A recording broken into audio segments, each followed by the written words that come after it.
And really, like, the reason I got into rock climbing was sheer boredom to start with. Like, I was super bored. I started during COVID years of high school, junior, senior year.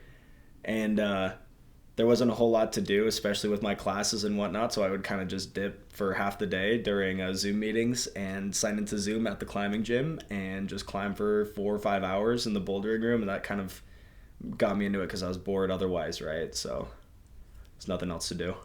I don't know. The best way I can explain is like if you're a skier, right?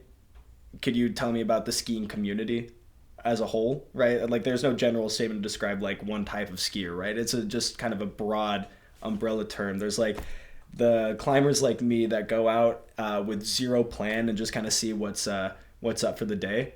And we bring out snacks, we bring out drinks, maybe a cigarette or two, and just kind of like chill out there for a couple days or a couple hours. And then there's those climbers that'll like go out 6 a.m. sharp before the sun rises and they're out for 12 hours a day. They bring all of the safety equipment. They, I don't know, really devote themselves to climbing. Like climbing is a pretty big community, especially in Boise. We have a lot of readily available climbs like near us, especially in the Pacific Northwest with the Rockies and everything. But yeah, making friends, like especially when I first started out climbing in the gym, you're in constant contact with people all the time. So you just spark up a conversation about a certain project you're working on. And eventually, like, the way it worked for me was eventually I met enough friends that want to do outdoor stuff that I kind of got into it too, got invited out to do stuff like that.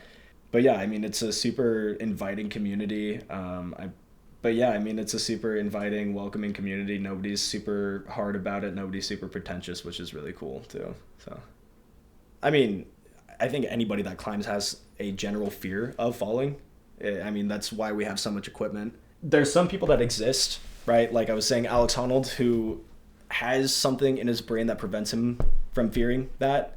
Like he says he fears it, but the average climber wouldn't just go free solo a 2,000 foot cliff for no reason, right? Just for the heck of it, you know?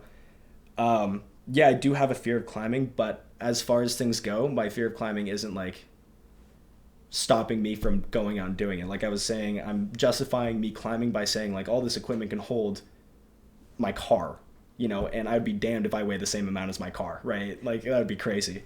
So yeah, I'm like scared of falling, but I know that this equipment is rated well enough to carry me no matter what. So yeah, I guess I am scared, but not like crazy, crazy scared.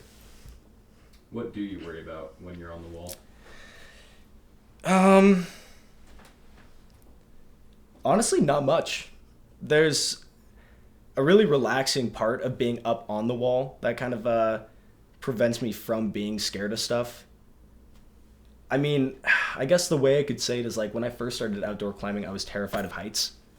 But I've kind of gotten over that as I've climbed more often and done more stupid stuff out on the wall.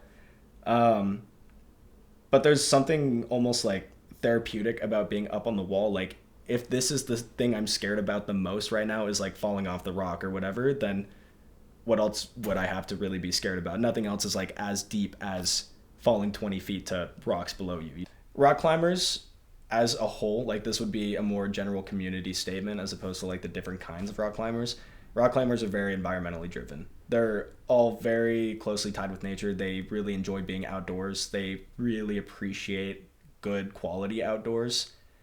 I've never met a rock climber that doesn't follow like a pack in, pack out rule. I've never met a rock climber that disrespects climbs or rocks or faces. There's certain rules we follow out there, like not disrupting the rock or anything. Um, and I've never met a climber that actively goes out of the way to mess up a climb for other people because they want people to appreciate it just as much as they do, right?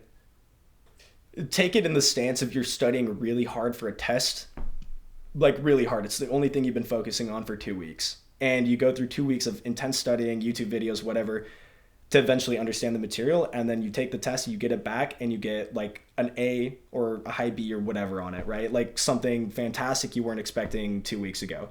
That's exactly how it feels to like finish a climb that you've been working on for a month. Because you go back and you keep studying the project. You keep getting stronger. You keep learning new balancing techniques, whatever. And eventually when you do get up it, it's like one of the most rewarding feelings ever. I just find more fun hanging out with friends than having like a route done, right? Some people in rock climbing want to finish a route for the flex factor, And I really couldn't give a damn about that. I'm just there to have a good time and just climb because it's something I enjoy doing. Like, yeah, eventually, maybe if I got super, super into it, I'd be down to do that. But I feel like there's unnecessary risks you have to take to do some of those climbs and a lot of mental preparation you have to do for a lot of those climbs that I don't really feel like my climbing experience has really pushed me towards, right? So like a lot of the connections I've made and friendships I've made in school have come from rock climbing one way or another, right? Like the guys we're gonna climb with on Sunday. Those guys I met in class because I mentioned rock climbing at one point, and they asked me like, "Hey, you climb?" I go, "You climb?" And they go, "Yeah." And then we decided to go climbing, and now we're friends.